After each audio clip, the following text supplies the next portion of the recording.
Assalamualaikum warahmatullahi wabarakatuh.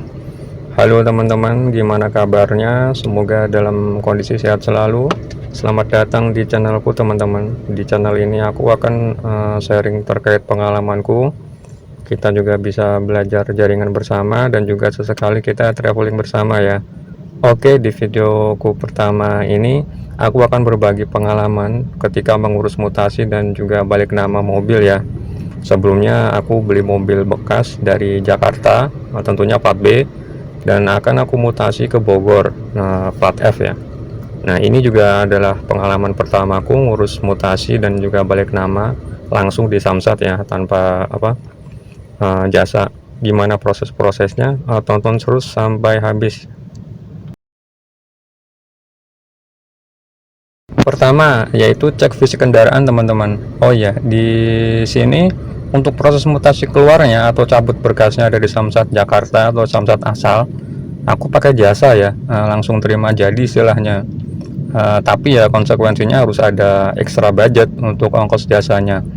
Karena waktu beli mobilnya pas barengan dengan tanggal jatuh tempo pajak tahunan ya kan. Alhasil harus sekalian bayar pajaknya juga sewaktu cabut berkas. Oke, jadi di Samsat asal aku proses cabut berkas dan juga sekalian bayar pajak ya teman-teman. Oke, lanjut. Sebelum berangkat ke Samsat, ini Samsat tujuan ya teman-teman ya, untuk mutasi masuk. Jangan lupa bawa berkas-berkas hasil mutasi keluar ya yang sebelumnya. Aku datang ke Samsat sekitar pukul setengah 8 pagi. Karena aku cari tahu Samsatnya buka pukul 8 pagi. Tapi ternyata pas sampai di sana kondisi itu udah ramai meskipun Samsatnya belum buka ya. Aku langsung bawa mobil ke bagian cek fisik. Kebetulan jadi satu dengan parkir. Setelah tanya ke tukang parkir yang ada di sana, akhirnya disuruh parkir di antrian cek fisik. Nah, ternyata ini beda parkiran umum sama parkiran antrian cek fisik ya. Karena sempat aku parkir di parkiran umum, jadinya nggak masuk antrian. Oke, setelah itu tinggal nunggu antrian saja teman-teman. Nah, setelah dapat giliran, akhirnya mobilku digesek sama petugasnya ya. Oh ya, di bagian cek fisik ini petugasnya minta fotokopi surat pengantar mutasi yang kita dapat dari proses cabut berkas ya. Jadi teman-teman usahakan fotokopi dulu. Satu lembar aja untuk jaga-jaga, mungkin bisa dipersiapkan sebelumnya ya kan. Setelah itu menunggu antrian untuk diambil foto teman-teman. Jadi pas proses geseknya udah selesai, kita tunggu lagi antrian untuk diambil foto sama petugasnya. Dari proses cek fisik ini aku dikasih dokumen sama petugasnya ya teman-teman. Dan di tahap cek fisik ini aku menghabiskan waktu kira-kira sekitar 30 sampai 40 menit teman-teman, karena antriannya emang udah cukup ramai ya pas waktu aku datang, dan juga petugasnya terbatas. Nah, itu waktu itu untuk geseknya hanya satu petugas, dan juga untuk fotonya juga satu petugas, jadi cukup makan waktu. Sampai di sini proses cek fisik kendaraan selesai ya teman-teman. Kita lanjut ke proses selanjutnya. Oke teman-teman, di proses yang kedua yaitu proses legalisir atau pengesahan. Setelah cek fisik kendaraan selesai sebelumnya, sama petugasnya diarahkan untuk menuju ke bagian legalisir atau pengesahan. Nah, di bagian loket legalisir ini antriannya nggak terlalu panjang sih waktu aku datang ke sana.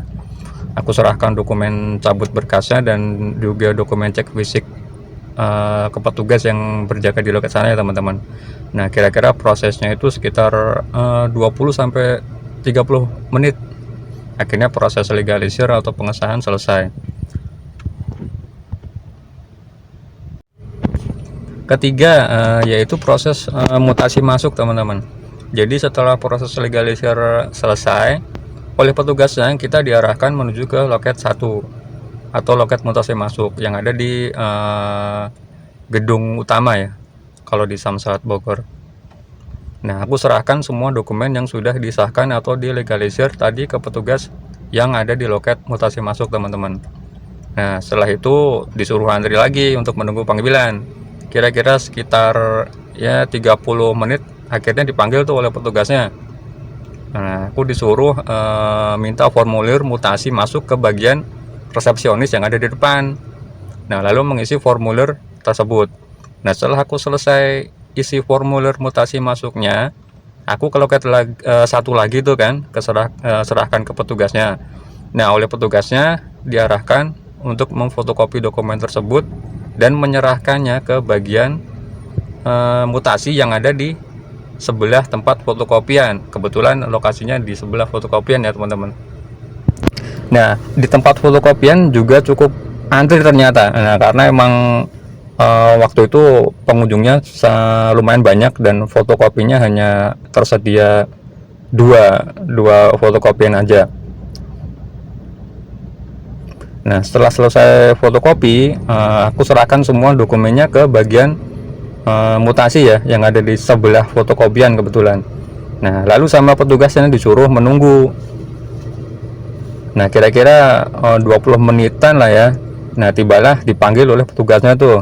Nah, pas di bagian ini nih ada hal yang agak mencurigakan nih menurutku.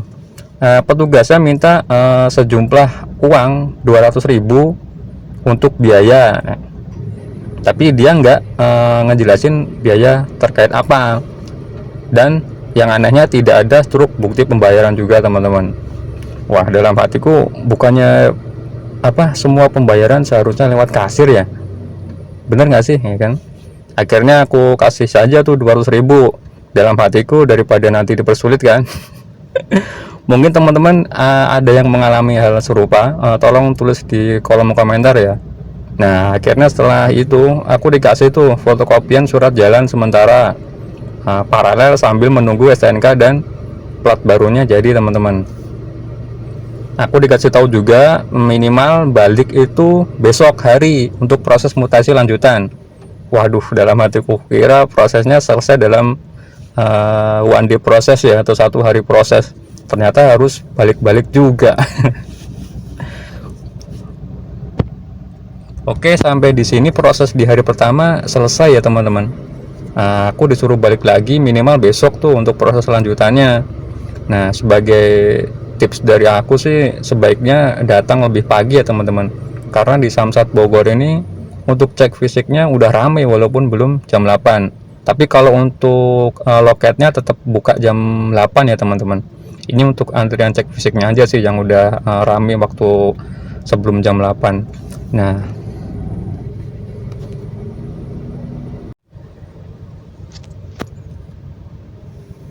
oke, terima kasih teman-teman sudah menonton dari awal sampai akhir. Untuk proses mutasi selanjutnya akan aku buat video terpisah ya teman-teman. Nah, jika ada yang mau ditambahkan atau ditanyakan, silahkan tinggalkan pesan di kolom komentar ya. Insya Allah akan aku jawab sesuai pengalamanku tadi ya. Wassalamualaikum warahmatullahi wabarakatuh.